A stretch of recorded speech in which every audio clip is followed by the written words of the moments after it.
한 주간 함께 환대가 선교다라고 하는 주제를 가지고 말씀을 묵상을 하고 있는데, 이 세 장소 성경 본문에 공통점이 있습니다.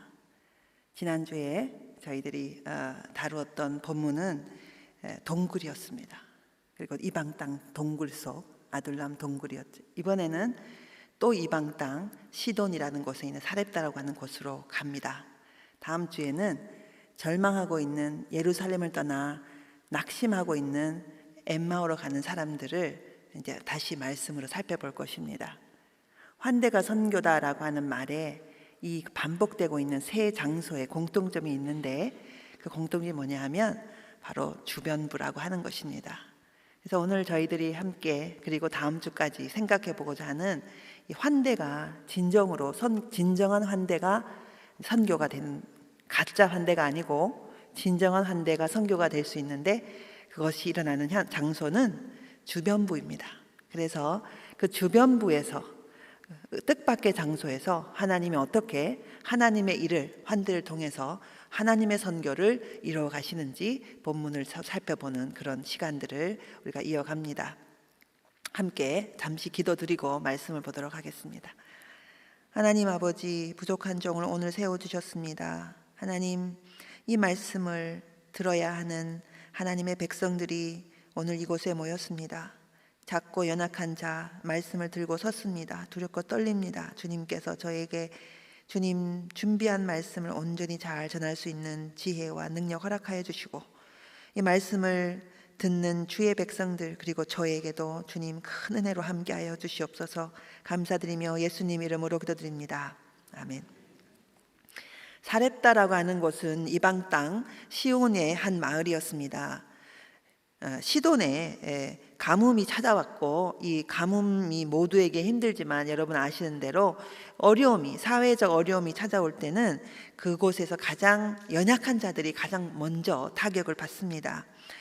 사회적 약자였던 과부도 이 가뭄을 건디기에는 매우 힘든 고통을 지금 통과하고 있었습니다.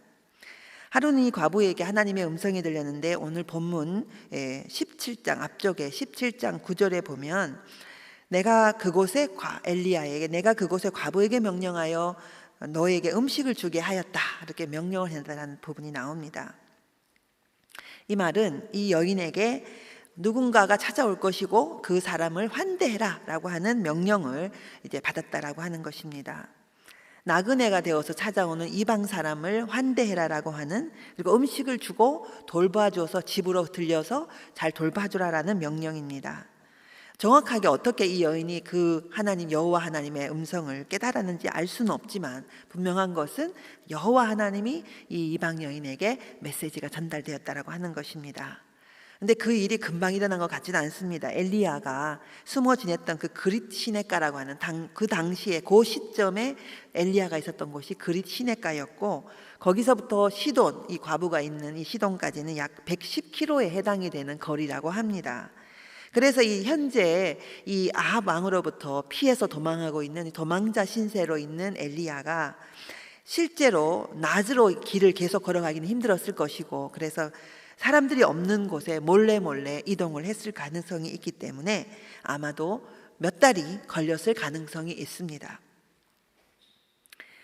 어쨌든 이렇게 이곳에 힘들게 도착한 이 엘리야가 드디어 과부를 만나는 날이 왔습니다. 그날도 이 과부는 근처에 나뭇가지를 줍고 있었습니다. 막상 상상을 한번 제가 해봤습니다. 바닥에 있는 밀가루, 이 옹기 속에 있는 통 속에 있는 밀가루를 다 긁어갖고 이제 마지막 식사를 준비하고 있는, 그래서 이 식사 준비를 위해서 땔감을 구하기 위해서 밖으로 나가고, 그리고 이 아들, 배고파, 엄마 배고파 라고 말하는 이 아들, 저도 아이가 셋이 있는데 그 자식의 입에 음식이 들어가는 걸 보면 참 기쁘더라고요. 잘하든 못하든 그래도 먹이면 기분이 좋은 게 엄마 아니겠습니까? 그런데 그 배고파하는 아들에게 이제 마지막 남은 음식을 다 모아서 음식을 만들어서 먹고 이제는 죽어야 된다. 현실이 너무 시련이, 이 지금 자신이 겪고 있는 삶의 아픔이 너무 크고, 왜 이렇게 나는 삶의 시련이 크고 힘들까 라고 생각하며 어쩌면 그는 속으로 아니면 눈물을 흘리면서 땔감을 줍고 있었는지 모릅니다. 그런데 저기에서 누군가가 걸어옵니다. 바짝 마른 이방인 행세를 한 어떤 사람이 걸어오는데 그 사람은 이 여인 과부의 관점에서는 이방 사람이었습니다. 말을 겁니다. 나에게 물 좀 주십시오. 하던 대로 나그네를 친절하게 친절을 베풀면서 물을 가져다 주려고 일어나는데 이번에는 자신을 향해서 이렇게 말을 합니다. 기왕에 물만 주지 말고 먹을 것 좀 만들어 주십시오. 며칠 굶어서 배가 무척 고픕니다. 사렙다 과부는 이제야 이 사람을 좀 더 자세히 보게 됩니다. 속으로 어쩜 이렇게 생각했을지도 모릅니다. 뭐 이런 사람 다 있나? 가뭄이 길어 모두 굶고 있고 이 대충 저 여자가 얼마나 배가 고픈 상황인가를 겉모습만 보도 알 수 있는 여인의 모습입니다. 지속적인 영양 부족 상태로 볼품없는 자신의 모습을 보면서 이 뻔뻔한 나그네가 먹을 것을 달라라고 말하는 것입니다. 그제서야 이 나그네를 향해서 얼굴을 제대로 쳐다보면서 말을 합니다. 제 식으로 말하면 이보십시오. 죄송하지만 저도 먹을 게 없답니다. 오늘 마지막 남은 이 밀가루로 저 아들과 함께 먹고 죽을 일만 제게 남았는데 당신에게 줄 음식은 없습니다. 이것이 이 여인의 첫 번째 대답이었습니다. 그랬더니 13절과 14절에 보면 이 나그네가 이렇게 말을 합니다.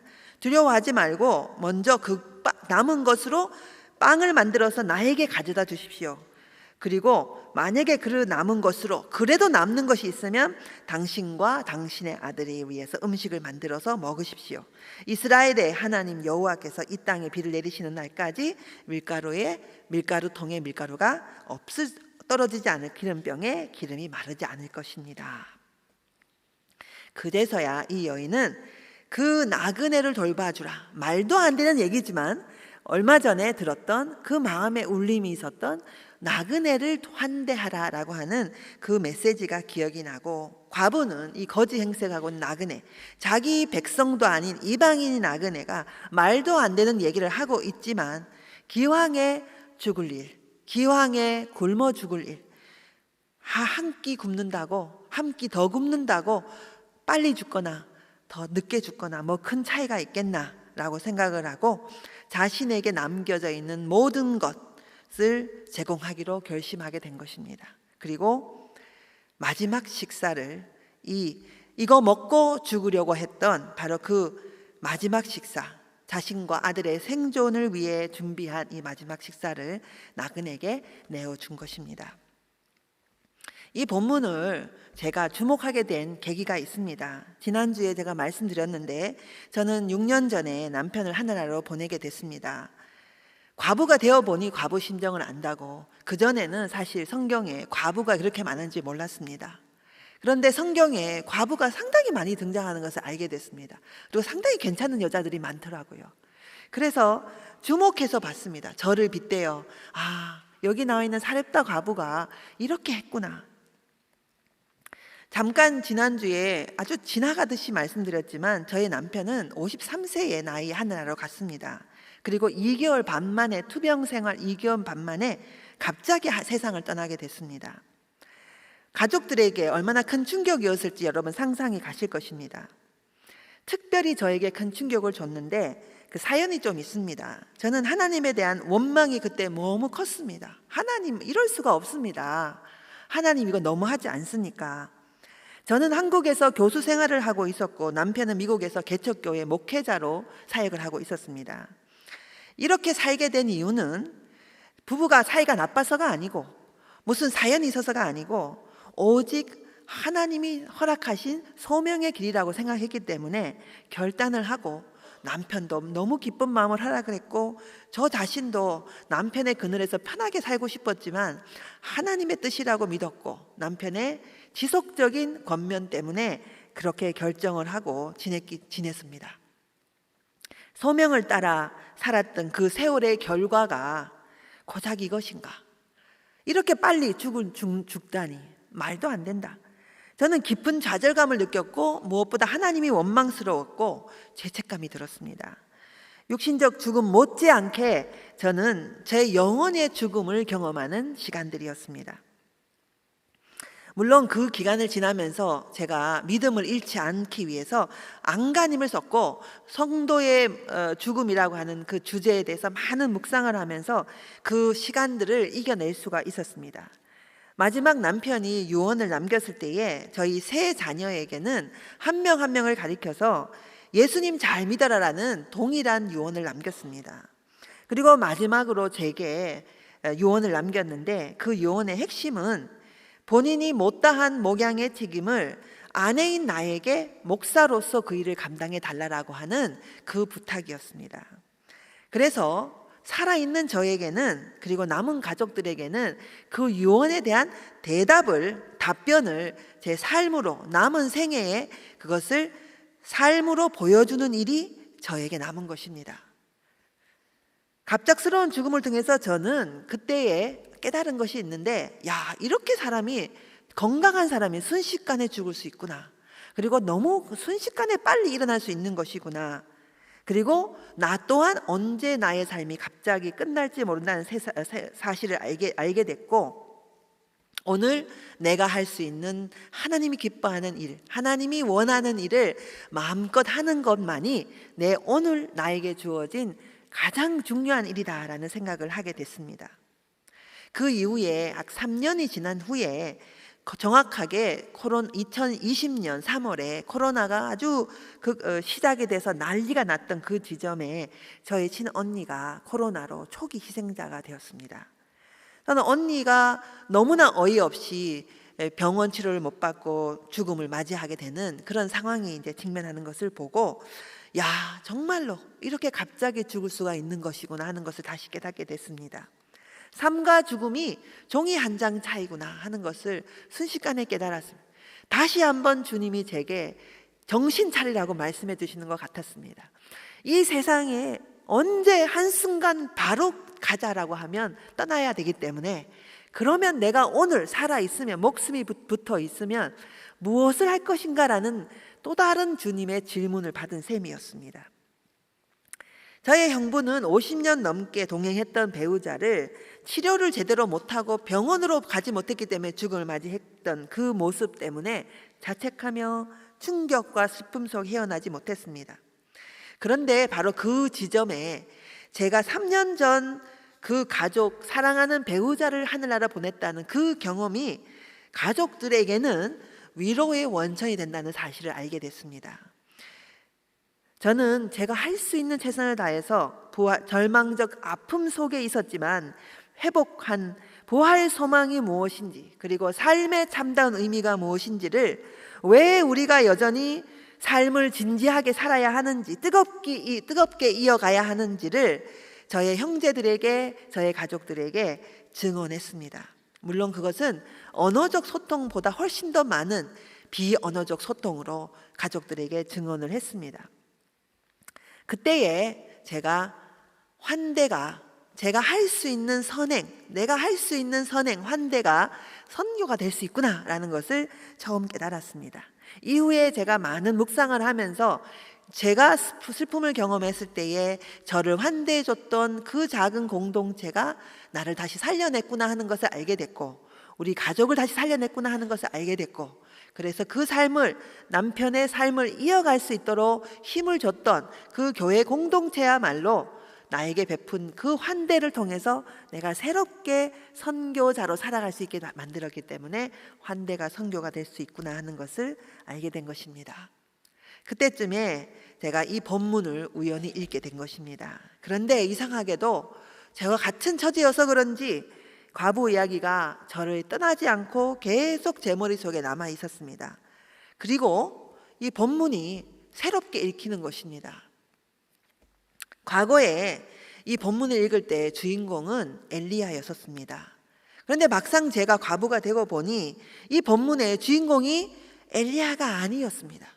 사렙다 과부는 그저 수동적인 존재로만 보였었는데 위대한 하나님의 일꾼, 기적의 수혜자였다라고만 생각했던 그 이야기가 그리고 이야기의 조연이었다라고 생각했던 그 여인이 주인공으로 제 눈에 보이기 시작을 했습니다. 참다운 주인공이 이 여인이었구나 하는 것을 알게 되면서 본문이 다시 읽히게 됐는데, 바로 이 집, 이 여인의 집, 이곳이 바로 환대의 공간으로 보이기 시작을 한 것입니다.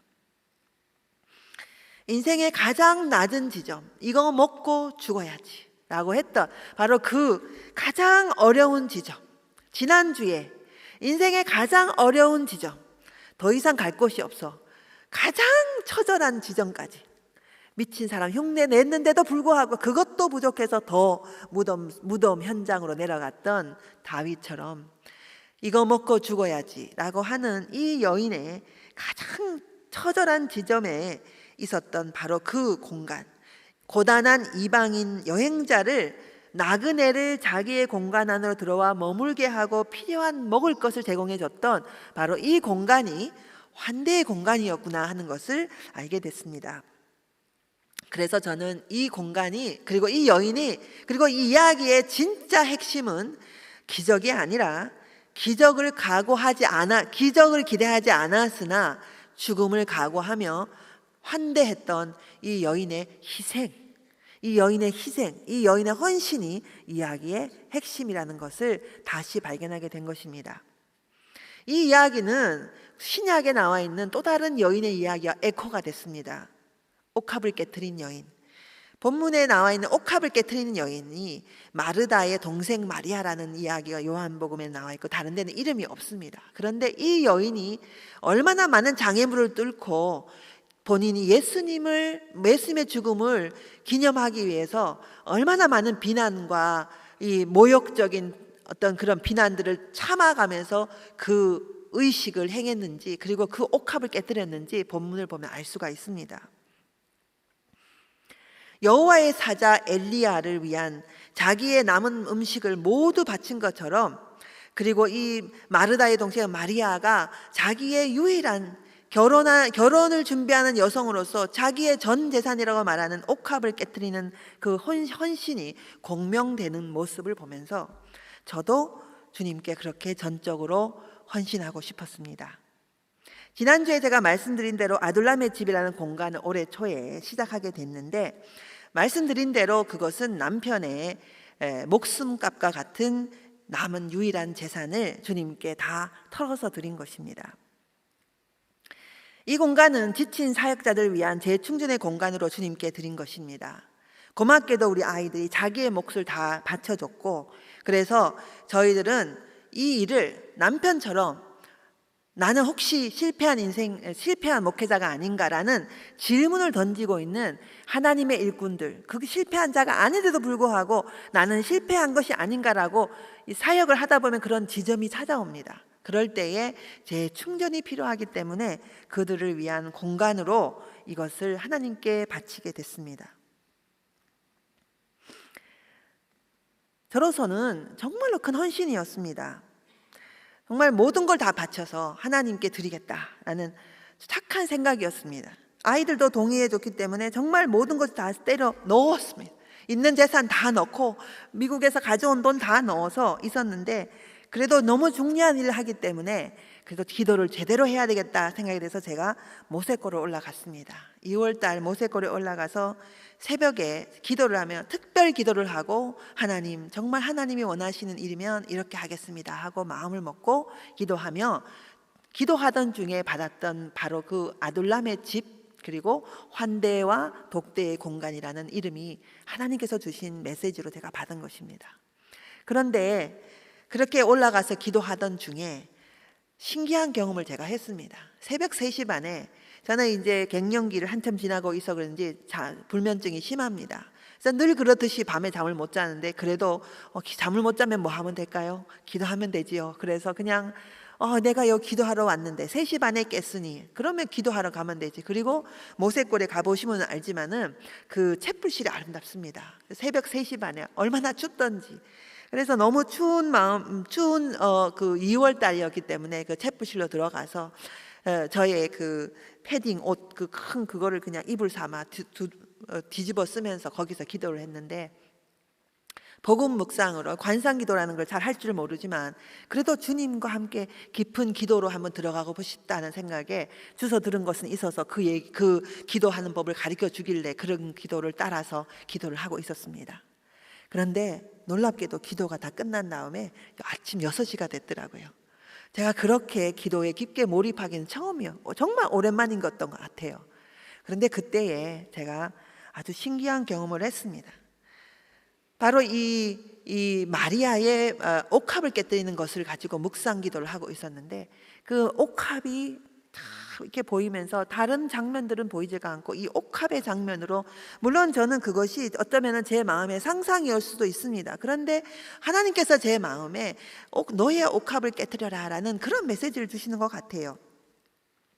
하나님, 저 이미 다 드렸잖아요. 뭘 더 드립니까? 택도 없이 부족한 너무 좋은 공간을 하나님께서 허락하셨기 때문에 있는 돈 다 털어서 넣었는데 또 뭐를 더 달라고 하시는 겁니까? 하나님, 뭐지요? 이게 뭐지요? 라고 하면서 기도하던 중에 집에 내려와서 아이들과 대화한 중에 저의 또 다른 헌신이 무엇인지 발견하게 됐습니다.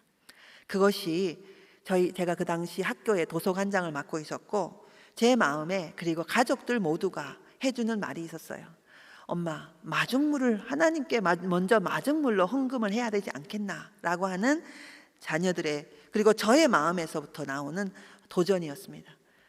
그 당시 미국에서 가져온 돈이 약 5억이었습니다. 그래서 그 5억을 다 넣어도 아둘람의 집을 할 수가 있는 돈이 부족했는데, 그래도 그 중에 마중물로 11조를 하나님께 드려야 되겠다 생각을 하고, 정말 제 인생에 처음으로 5천만 원, 한 번도 그렇게 큰 돈을 헌금한 적이 없는데, 학교에 제가 몸을 담고 있으니 학교로 그래도 헌금을 해야 되겠다 하고 5천만 원을 하겠다고 눈치를 보면서, 엄마가 미쳤구나 라고 할 줄 알고 그래도 큰 마음 먹고 아이들한테 5천만 원을 내가 하고 싶다.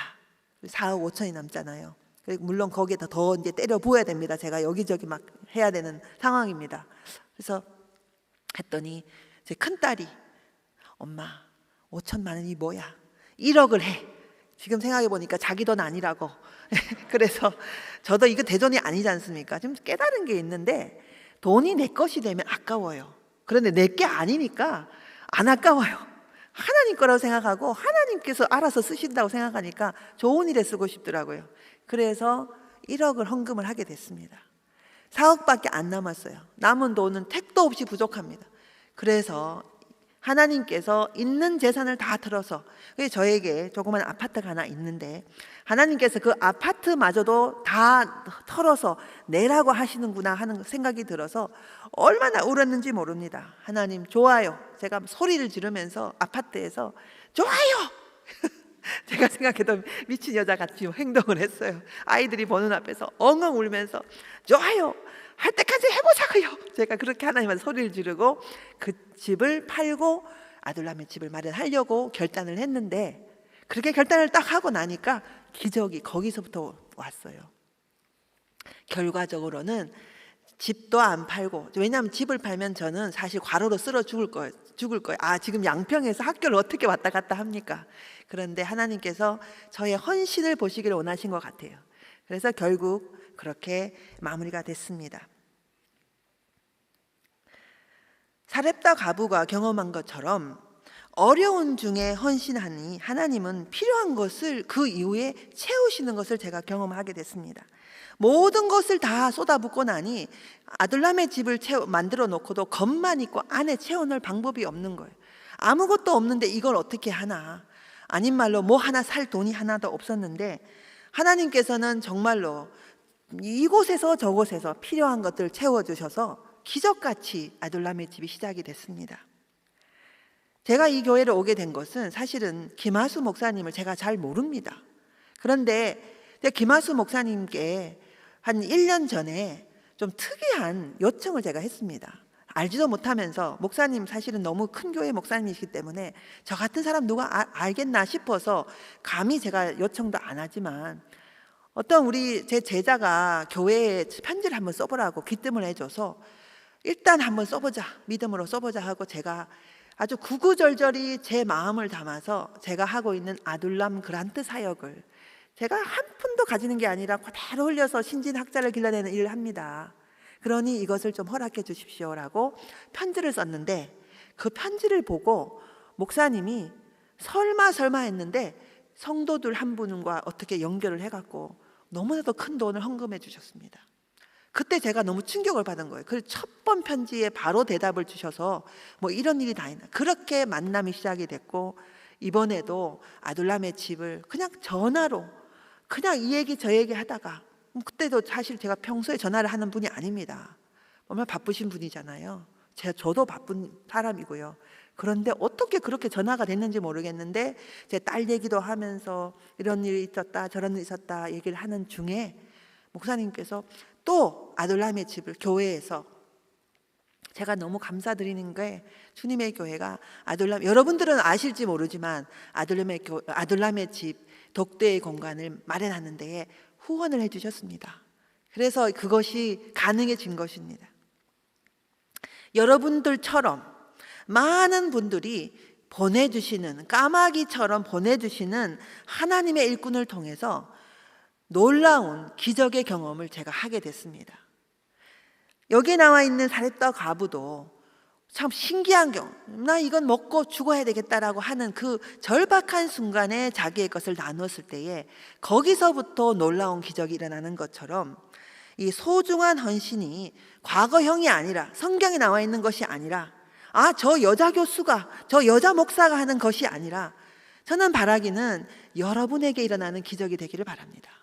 하나님이 살아계시고 하나님이 지금도 어려운 중에 헌신하는, 변방 속에, 주변부에 있으나 하나님께 온전히 절박한 마음으로 의지하며 자기의 것을 다 드리는 하나님의 일꾼들을 통해서 하나님은 위대한 일을 이루시는 것을 저 자신이 경험하고 있습니다. 그런데 오늘 본문 이야기는 여기서 끝나지가 않습니다. 그 다음 얘기가 있습니다. 오늘 본문을, 그 다음 얘기를 제가 읽지 않았습니다. 목사님이 일부러 안 읽었습니다. 왜냐하면 그 이야기를 알면 오히려 더 상상을 하기 때문에 그렇습니다. 그 뒷이야기는 이런 것입니다. 여러분, 좋은 일 이후에 위기가 옵니까 안 옵니까? 위기가 오지요. 큰 기적을 경험한 이 여인의 집에 너무나도 슬프게도 아들이 죽는 이야기가 그 뒤에 이어집니다. 절망 속에 용기 내어 환대를 실천했던 이 여인, 이제 겨우 살 희망을 꿈꾸었던 이 여인, 과부로 살아가는 것도 힘든데 죽으려고 했는데 놀라운 기적, 그래도 친절을 베풀었더니, 환대를 베풀었더니 놀라운 기적이 일어나서 다시 살아야 되는구나 라고 생각했는데, 그 희망이, 그 어려운 중에 품었던 희망이 아들의 죽음이라는 더 큰 슬픔으로 완전히 짓밟혀버린 것입니다.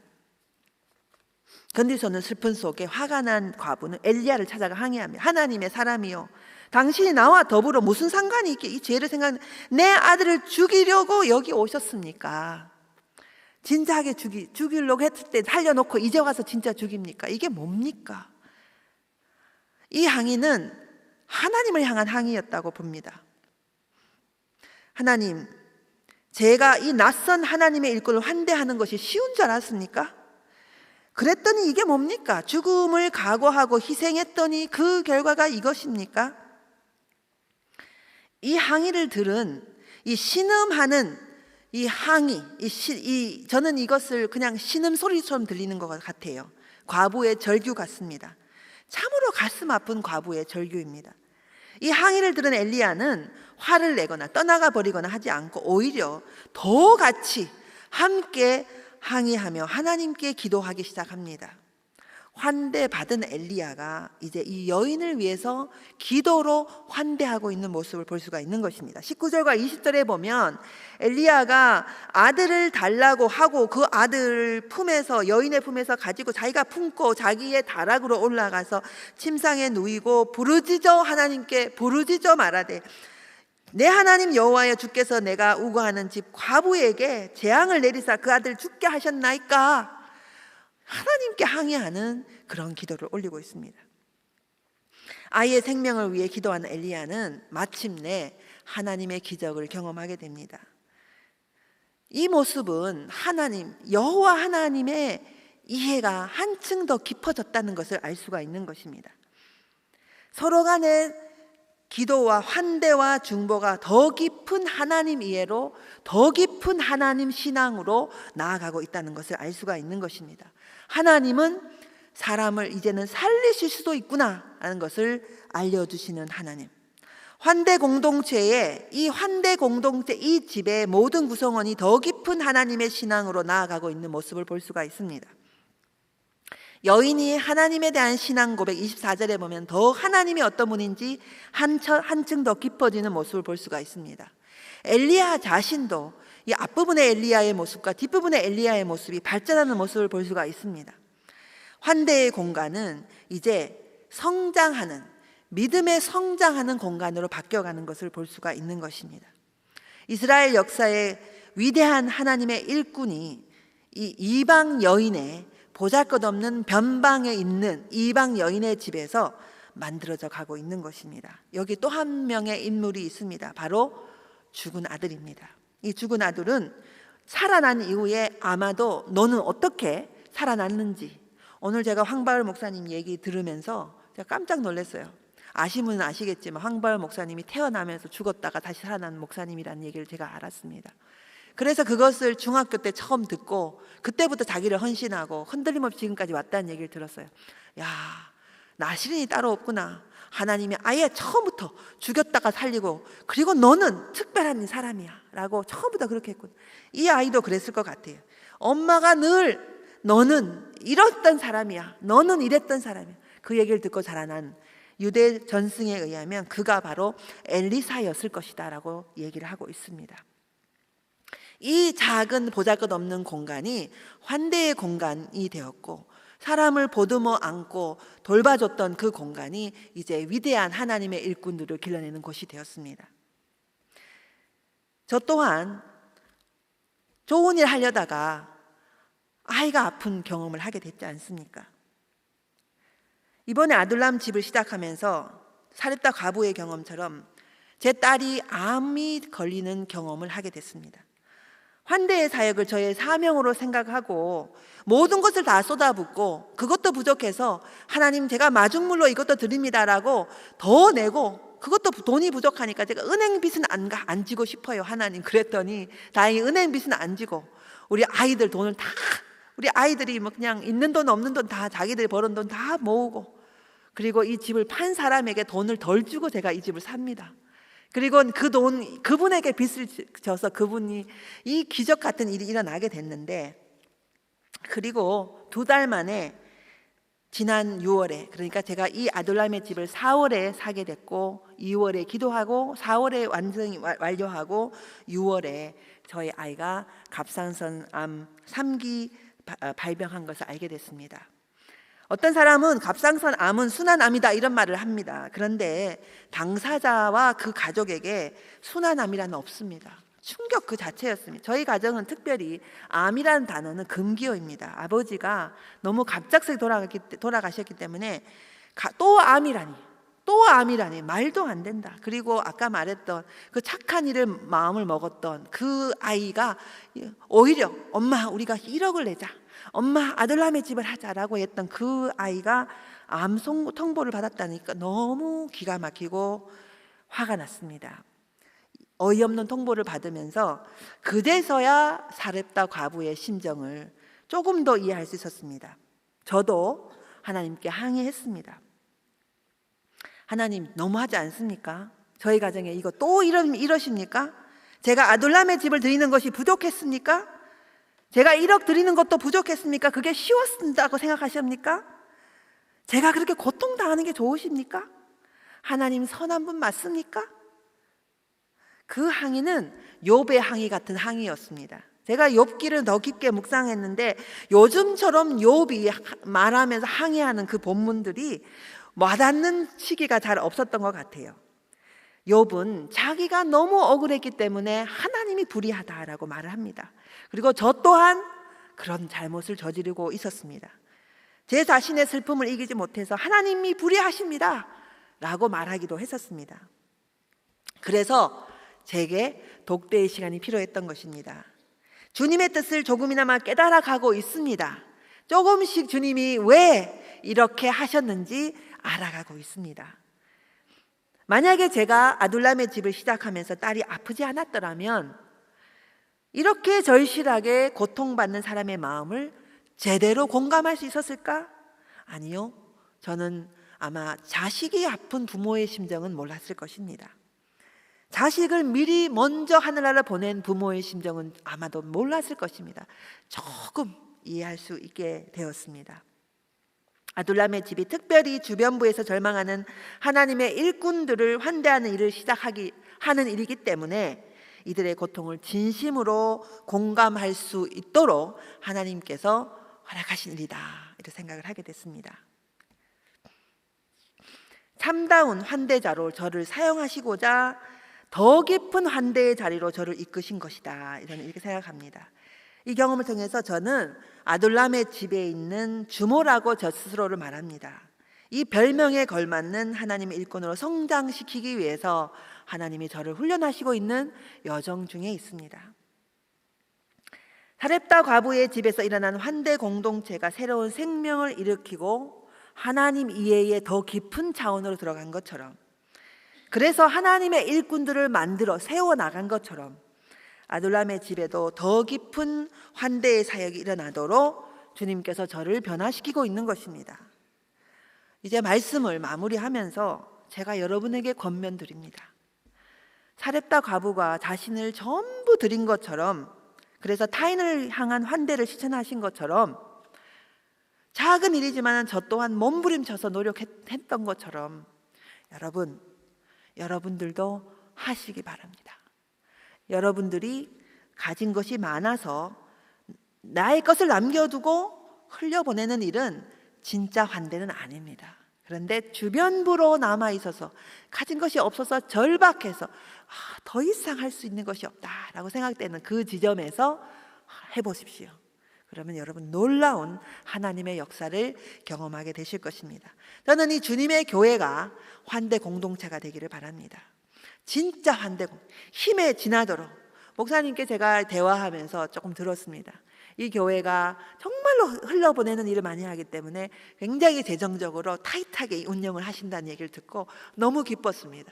더 힘을 내서 더 많이 흘려보내서 정말 할 수 없다, 더 이상 할 수 없다라고 할 정도의 과격한 헌신을 해낼 때에 하나님께서는 이 교회를 가장 귀하게 사용하셔서 우리 시대에, 아픔 가득한 우리 시대에 하나님의 일들을 이루어 가실 줄 믿습니다.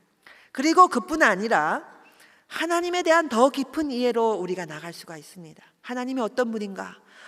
우리는 하나님에 대한 이해가 너무 부족하기 때문에 더 깊은, 더 넓은 하나님 이해로 나아갈 수 있는, 그래서 하나님의 정말 기뻐하시는 하나님의 선교에 쓰임 받는, 하나님의 기뻐하시는 귀한 하나님의 선교의 항해자로 모두가 쓰임 받을 수 있는 저와 여러분 모두 될 수 있도록 하나님께서 축복해 주시기를 기도드립니다. 기도드리겠습니다. 하나님 아버지, 부족한 종이 말씀을 전했습니다.